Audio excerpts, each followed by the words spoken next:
Russia and China have been challenging the West for years.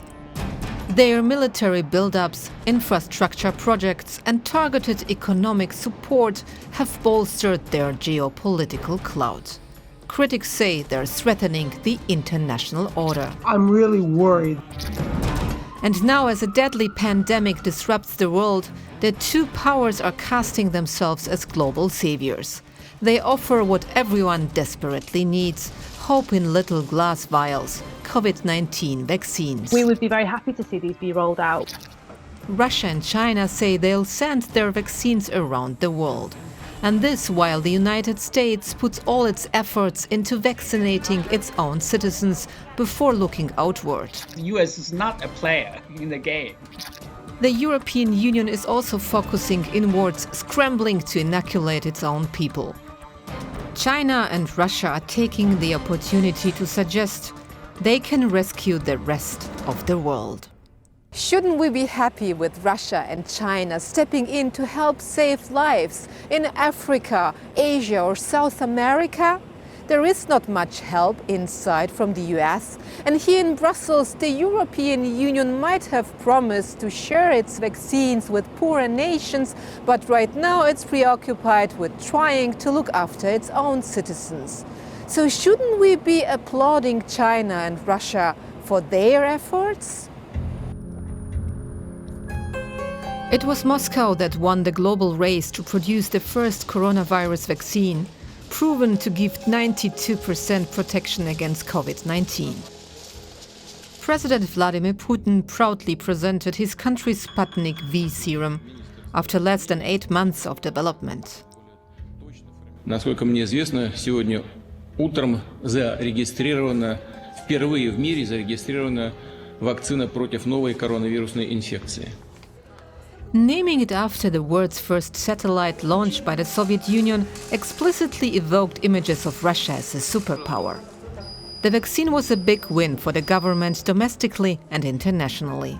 It portrayed the regime as strong and capable to its own people, saying, "Look, we can deal with this crisis." And in offering the Russian vaccine to friends and allies abroad, the Kremlin saw a rare chance to improve its image. No longer a corrupt regime suppressing opposition politicians and putting down protests, rather a re-emerging power with groundbreaking scientists, global reach and a social conscience.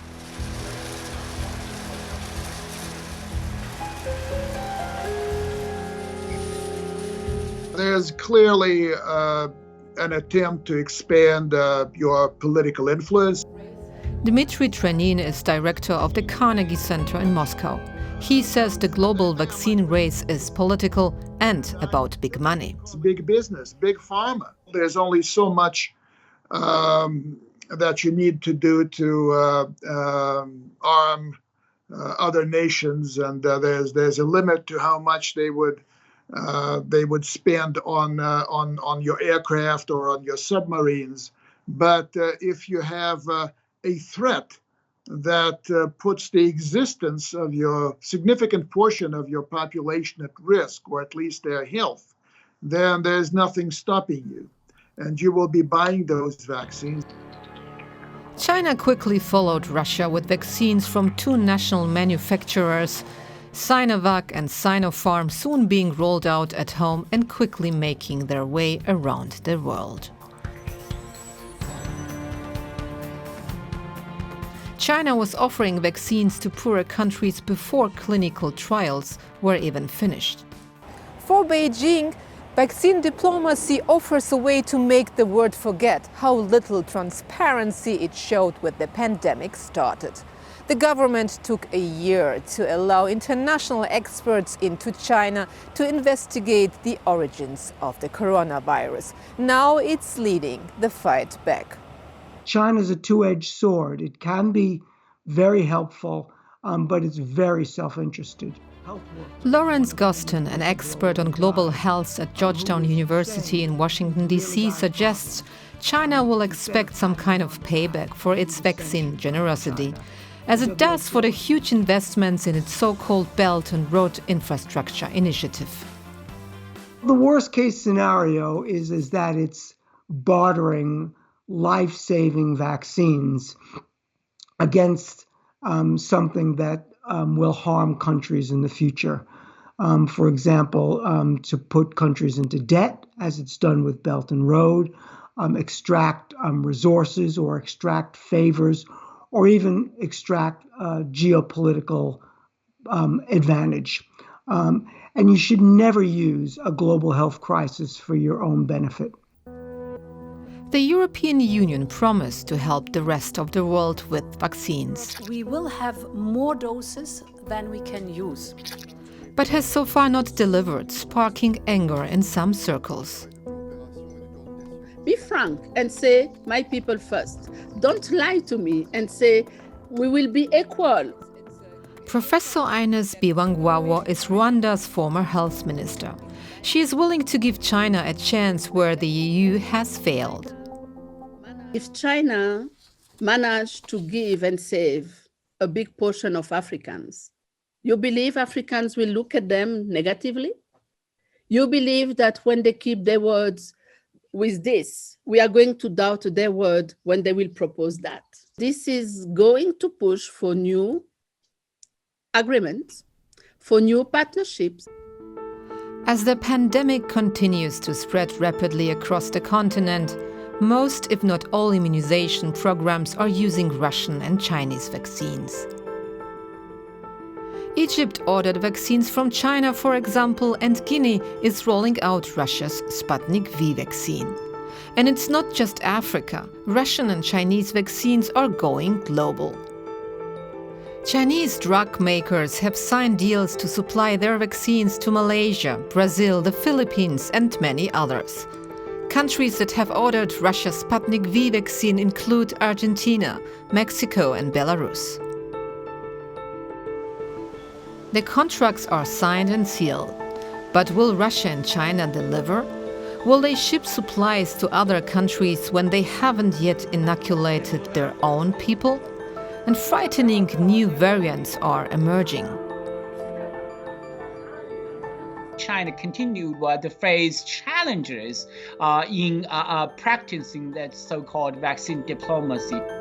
Yang Zhanghuang is a senior fellow at the US-based Council for Foreign Affairs and an expert on China's healthcare system.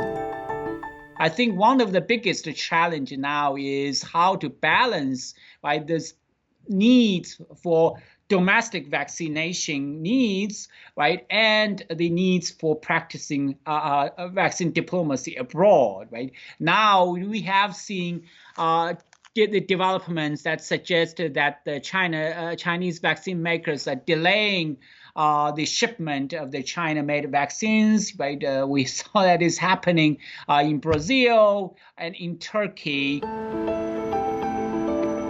The EU has failed so badly on supplying vaccines to others that even some of its closest neighbors, Serbia for example, are pinning their hopes on Russia and China. They are desperate to protect their citizens and tired of waiting for the European Union to act. The EU planned from the start to help developing nations. It invested heavily in research and development. The bloc sealed deals with 6 different drug makers to secure more than 2 billion doses of eventual vaccines. It said that wasn't just for its own population of 450 million, it was to help others too. But those fine sentiments seem to have been postponed. As production problems slow supply within the EU, there does seem to be a retreat to putting Europe first. We're seeing a lot of hypocrisy, we're seeing a lot of promises and very little action. Russ Kors works for Doctors Without Borders. She's outraged by what she calls the West's vaccine nationalism, which has meant the West isn't exporting the vaccines it's developed. We've seen a lot of nice words from the European Union and other rich countries as well, that these vaccines should be considered global public goods and that they should be accessible to all, particularly given the high amounts of public funding that has gone into the development of them.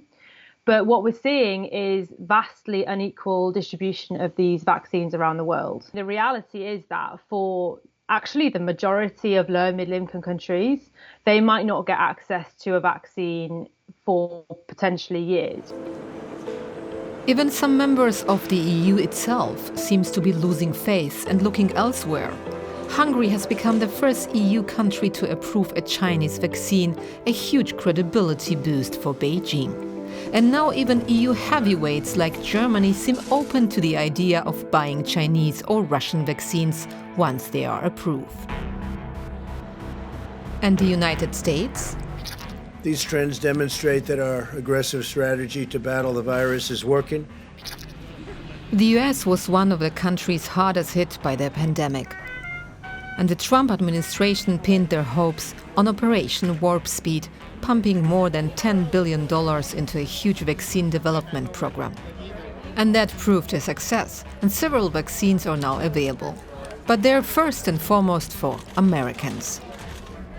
Trump's successor, President Joe Biden, promised that America would take the lead in the global COVID-19 response and took the US back into the World Health Organization on his very first day in office.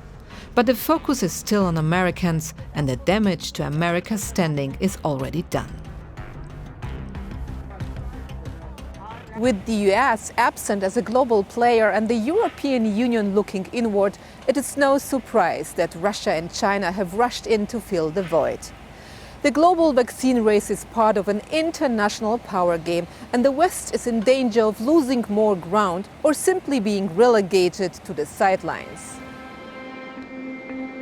As more vaccines are approved and produced, experts predict rich countries could return to normality by the second half of 2021. But many low-income countries may have to wait for years before they can achieve the same. This is just, it's unacceptable.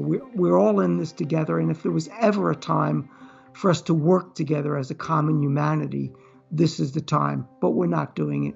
We're starting to see mutations and variants of coronavirus developing around the world. If you leave it to the coronavirus to spread, we may see more mutations that potentially, could put at risk the efficacy of vaccines that we've already had administered in rich countries, and may, mean that they don't work. So actually, it's a moral obligation, but it's also a sensible one if we're actually going to effectively tackle the pandemic. Europe and the United States have a choice to make. Do they want to put their own first and leave the international fight against COVID-19 to Russia and China? That would risk deep damage to their images around the world. It would leave the door open to Russia and China creating lasting new friendships and dependencies in possibly strategically important countries. It might also increase the risk of the pandemic continuing at a lower level or regionally. Or do they want to try to make up the lost ground and help other countries, even if that means telling some of their own people that for the greater good, those coveted vaccines must be shared? The time to make that choice is now.